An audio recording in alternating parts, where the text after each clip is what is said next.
Hey guys, it is the last day of August, so I thought I'd do a quick video for my September hobby farm update. And as you can see, Addie's pasture here is pretty lush. Lots of weeds, lots of stuff to chew on. Oh dear.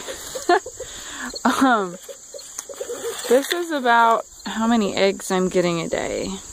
So probably between 4 and 7. And I learned something really interesting the other day. I don't know if it's true, I have to double check.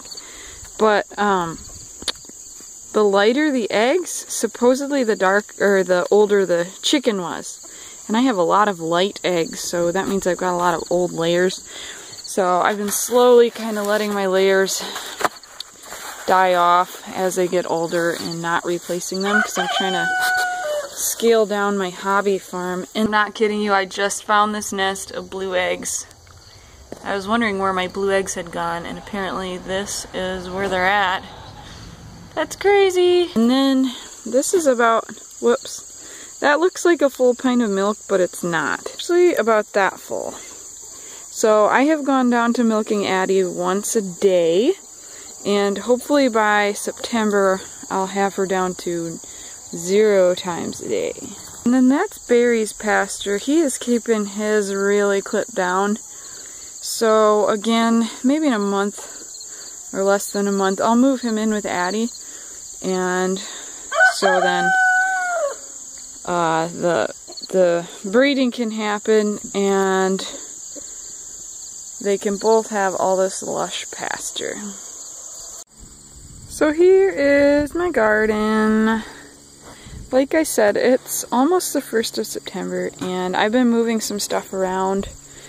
As you can see here, I pulled out a sage bush, and I put that in the chicken coop actually, or in the chicken yard, because it was just too big. And then I got to move this lavender here, and then the horehound there, that's going to get moved too.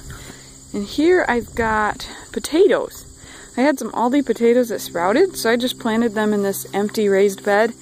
If you'll notice, a lot of my beds aren't full this year, and I intentionally did that because I knew I probably wouldn't be feeling up to doing a lot of gardening this fall and canning and stuff. This is my cucumber patch that's kind of past its prime. And then I've got some peppers in here. I'm just letting them turn red. I'm not even gonna bother picking the green ones until it gets closer to frost, and then I'll do that because the red ones are worth more money anyways. And I've covered some of these in hopes that it kills off the weeds so I can put more compost and stuff in maybe here in a week or so. I've got some volunteer tomatoes that I put in this mostly empty bed, but it still looks like it took over my peppers. So there's 2 pepper plants there. Let's see here. Another volunteer tomato. And here I've got my 2 little lavender plants. Let's see. Right there is one, and there is another. And this is a hot pepper plant that was volunteer. I am not sure if it'll have any peppers on it or not. So, but I'm gonna wait it out. And then again, the horehound, the hyssop, that's starting to flower. And then I've got some milk thistle over here, if I can get through my volunteers. That's the milk thistle, I have to harvest that yet. And then of course my bed of mint and the rhubarb that got eaten by bugs. This is a strawberry patch that needs weeded again. Empty bed and a strawberry patch. This one I did a pretty decent job of weeding, so that's looking pretty good. And then here you can see I've got random gourds and pumpkins. So I planted some pumpkin seeds that I saved from last year, and they are coming up pretty funky. I think some of them might have cross-pollinated. Like, I don't remember planting these. I planted some mini Jacoby Littles, I think, but they were saved seeds, so they could have cross-pollinated. So I got this cool little winged gourd here. Here's a mini pumpkin, and that's Is that from the same plant? I don't know. So lots of those little cute pumpkins. And then I've got some wild card squashes over here. That looks like a cross between acorn and something else. And I didn't even plant acorn squash, so that was pretty cool. I was excited to see all the different stuff that came up from those saved pumpkin seeds. I probably won't do it next year though, because just because it is a wild card, and if I want to sell something, I want, you know, these are just for decoration, so I don't really care what I get. You can see there's some pumpkins over there. This is starting to die off, and I'm just letting it die off because, like I said, I'm almost 36 weeks pregnant right now, and I don't really feel like taking care of a garden. So that's the garden, and then here is my strawberry patch. And I don't mind at this point working in the strawberry patch. It's methodical, slow work, and I don't really have to think.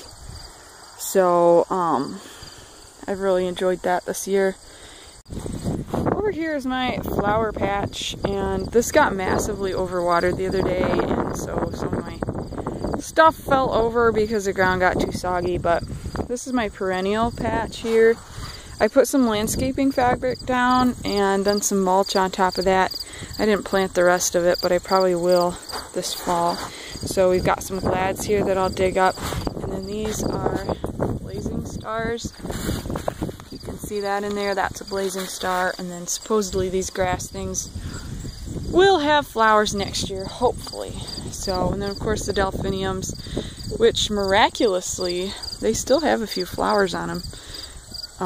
But they're pretty much done, and I may or may not save seeds from those. Oh dear, look how wet that is.